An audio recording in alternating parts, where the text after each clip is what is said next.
Y'all ready for this?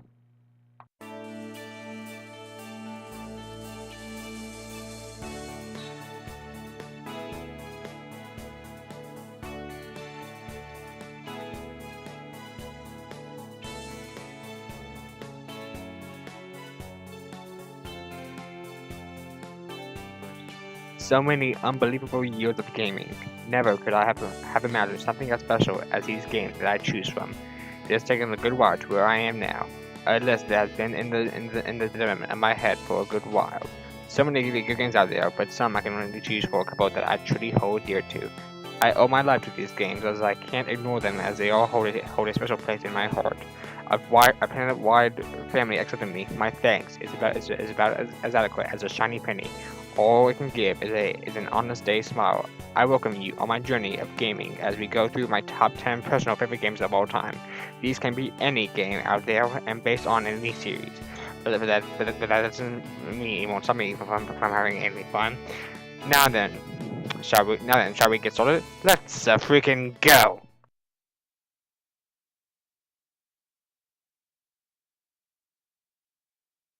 Settle it in Smash!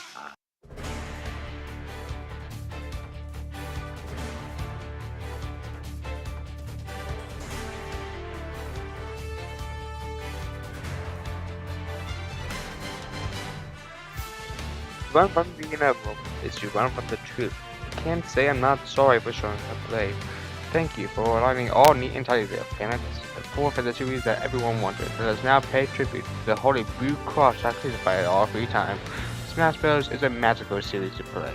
It's in my opinion the best fighting game out there. With the new Smash Bros. Switch coming out soon, it's no big shocker that this was going to be on this list. Seeing the trailer gave me goosebumps on how nostalgic this game was for me. Epic fights of Mario vs Sonic, or what I had originally started as my main series on YouTube, started to be an awesome adventure to what I am now. Everyone starts from somewhere, and there's no different with the battles I had online and locally were fun memories which we had. Mode of Full Glory has taken away my time from family and friends. Smash 4 has done so many things right.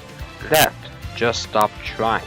While shooting back behind the beyond legendary roster, and the best balance the series has ever seen, the greatly improved online experience was something of a lasting miracle, now providing 1v1 showdowns on hazardous arenas, and in almost point-for-point competitive conditions except 6 count picking.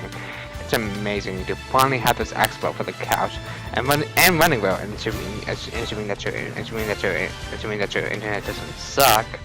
For Glory embraces the competitive feels of Smash 4, but remains a casual outlet, making it a casual playground for all kinds of players.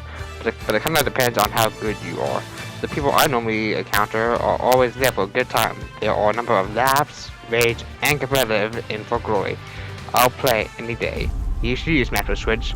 We're waiting on you.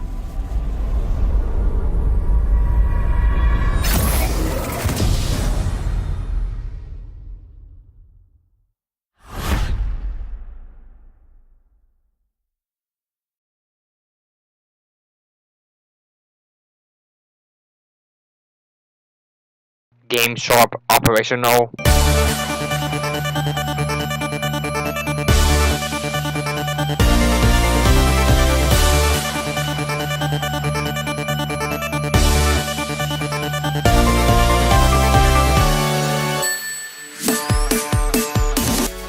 Yeah, Sonic Mania.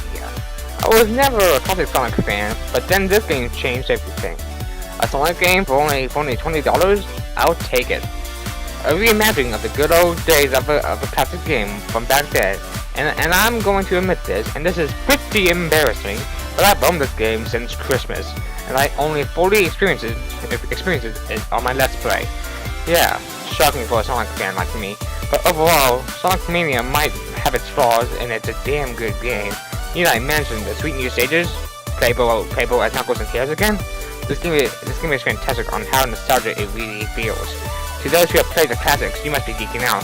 I, on the other hand, am also geeking out, even though I never grew up with the classics. Even if I knew I was going to have this much fun, damn, I would have bought some Pepsi.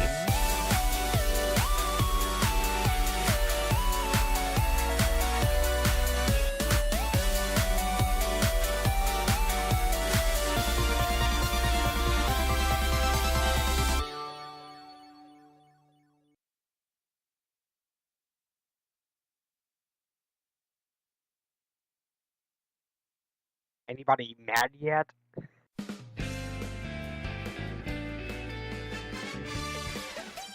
I can talk about this best 2017, and yes, I'm getting both the Wii U and Switch versions, so don't worry. With a game this awesome, I can never play Mario Kart 8 with the fun memories I've had with friends. I still remember when I got it, I would always want to play as Luigi, but the case of the Donkey Kong Country Tropical Freeze took it instead. But months later, I finally got the game I've been waiting for, Mario Kart. I was on that DVD.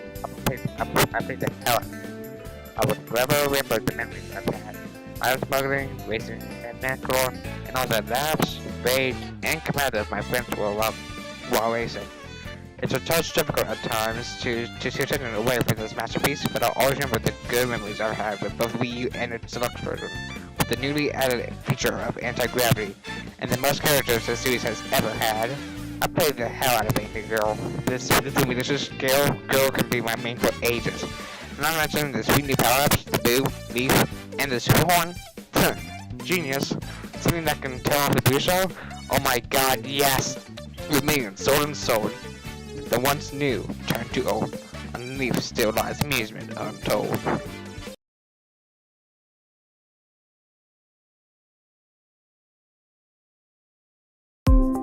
Ingenuity is mankind's own superpower. Sure, we can fly. We're not super strong, and I'm still surprised we have a channel of beat vision, but through the order building. What you got, Justice League? Speaking as a passionate creator myself, distractions are public enemy number one. So nice of one certain game to embrace the prospect, only to make the problem worse.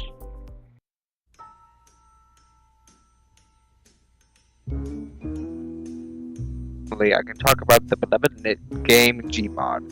For those who don't know, Gmod or Garry's Mod is a sandbox for physics that use models. There aren't any predefined aims or goals. Yet they give you the tools and leave you to play with whatever you fancy. But most of all, Gmod offers another game that I love, Prop Hunt. In this mode, you as a prop try to pick a prop, copy its design, and hide in the open. Unless you be a total idiot and mess things up. But what I use the most is the artificial sandbox mode, where it is even more so distracting than basically for glory, toolbox mode, and anything else related. It seems as if you're the only person in charge of your own doing. If you mess it up, you redo it. You make things how you want to. No one else does, unless you take requests. But for me personally, I always spend my time in Compass Plaza using the toolbars and do whatever whack I want. I feel a special kind of power. I can make whatever I can make whatever I want a reality. Wanna make all your friends ever? Boom. Wanna make all your friends wanna make your friend getting a Switch even though they don't? Boom. And the list goes on and on. But I can talk forever on this game. But we still have a ways to go before we get to the number one spot. But I will say this much: if you own a PC, get some money, buy it, and then have a blast with it. I'll splurge any day.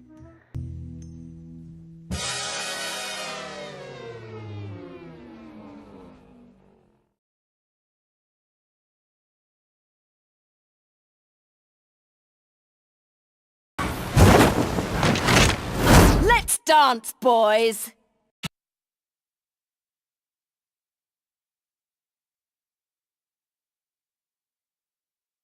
Bass. No one can hear you scream.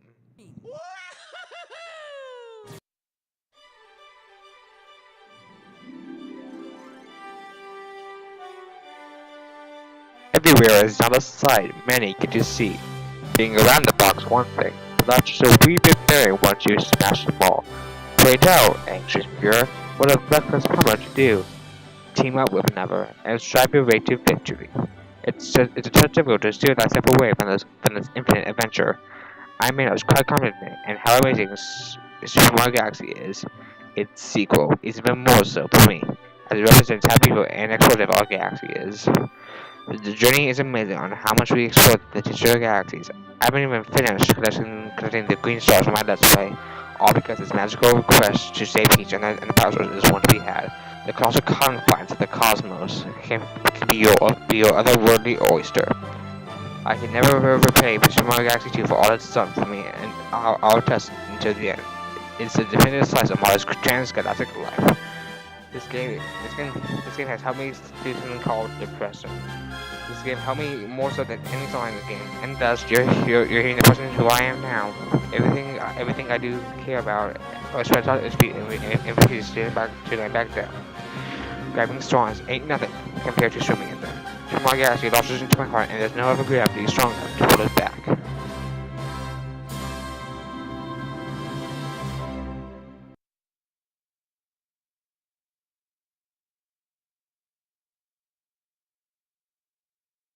If it wasn't for you, I probably would have never found my friends.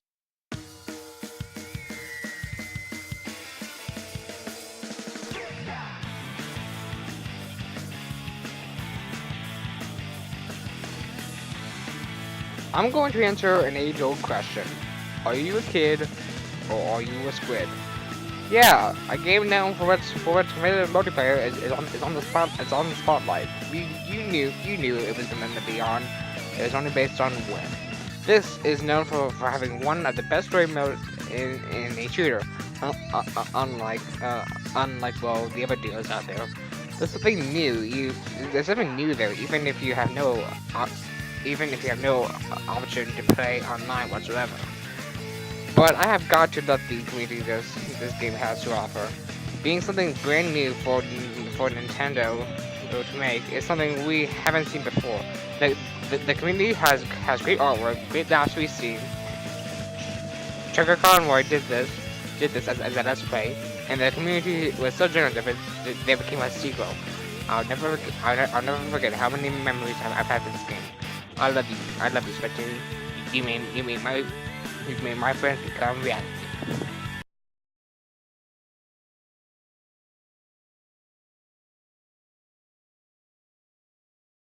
So remember that last game I just mentioned? Well, Geo, Freaky Clara, and all my friends who don't own a Switch yet. I'm sorry to put this over the spot.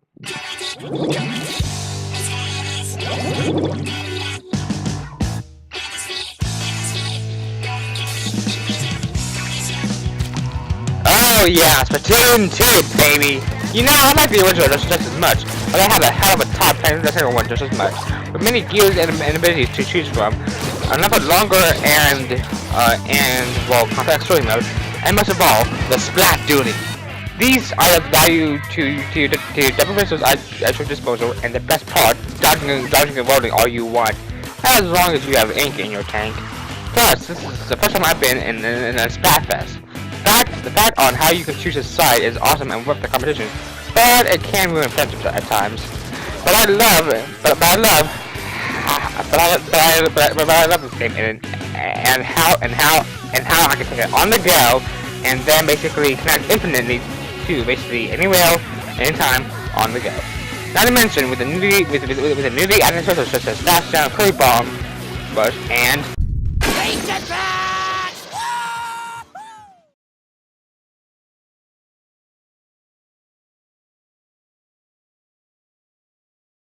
in the art of man, evolution can be weird. Hard to believe some ancient specks in the ocean developed into terrestrial cave-dwelling primates, and then slowly developed into brotherhooding, YouTube watching, fanfic writing, whatever the hell we are.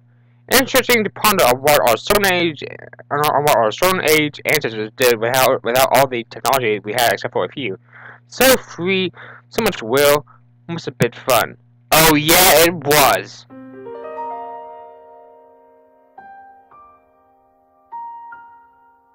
And nope, I'm still playing this. You know, I have a lot of open world games that I love, but when it comes to the one that tops it all off, Breath of the Wild is one for the taking. The whole nature of the game is to explore whatever the eye fancies. It's always a look at ooh, what's that? You never know until you fully experience it. With the password all to myself, it makes me feel somewhat powerful. With the addition of added DLC, and next to riding on a motorcycle, it's fantastic on how much this game can mean. It's also the best stage in gaming because it's the whole map. Plus, to me, it's my personal favorite peaceful game out there. Stress can get the best of us, and when we are stressed out, we tend to have a walk along the park, listen to music, or talk to our friends. But the first thing I go for always is Breath of the Wild. With the music soothing our body and the outright land of Hyrule being huge, every time I'm depressed, this is the game I go to first. So it's so calming. It's even so calming that when my brother watches me play, he falls asleep. Genius. What else to do? I have to say about this game besides the calmness. Well, I also like how the game itself is just a basically distraction. You always be wanting to do a main objective, and then there's always going to be basically a distraction in the way of your quest. You must hurry, Link. Right. It is my destiny to save. Stick! Becky, I got sick! Let me smash this macabre skull! Screw the rod! Catching my fist like a man! Ooh, pretty dragon! Money, I'm hungry again! Oh, baby, where's that step? Skyloft, here I come! Know what I mean by speaking with the fishes? Everything must be black! Whee! These are very using these. Allows elbow? That's gotta be a cork. Who's top tier now? The wave dashing idiot? Orange is good. Purple is bad. A boy uses a baton to go rinse. A man uses a leaf. Got some food. Monsters to shoot. Eat my food. Give me your loot. Man, his face is really screwed up. Somebody should do something.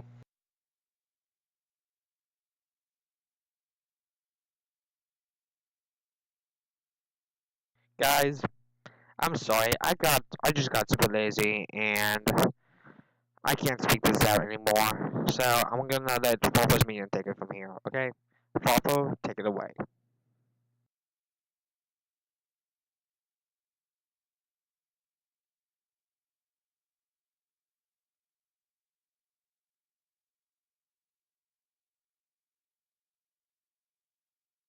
One of the most interesting layers to a complex mind is introspection, aka the grasp you hold on your inner self. A look deep inside is a quest for the great answers. Nothing scarier than the unknown, but the truth comes close. Some see a light that leads them to a purpose. Others fear what they find and run away from the monster they can't outrun. And none but one force feeds his inner monster, the dust that blazes by.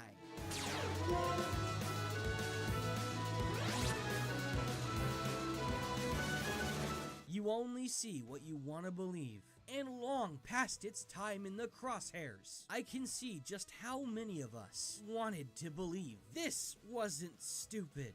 Are you a believer? The jump from hedgehog to werehog is one that will never land without the gift of context. Oh, Thonic the werewolf, Thegathomnic the retarded.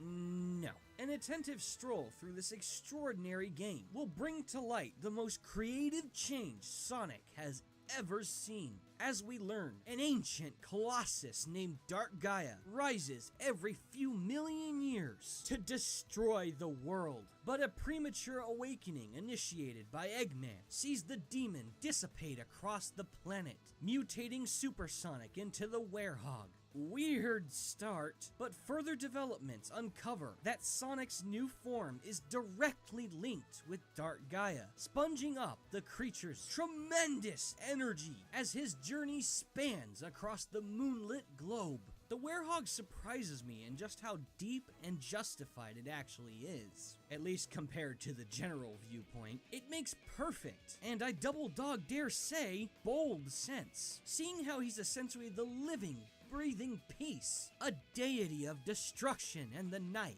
is missing. Inner demons tempt him to fall prey to the beast within. unaware that what's already within would be strong enough to gain all the power and none of the corruption.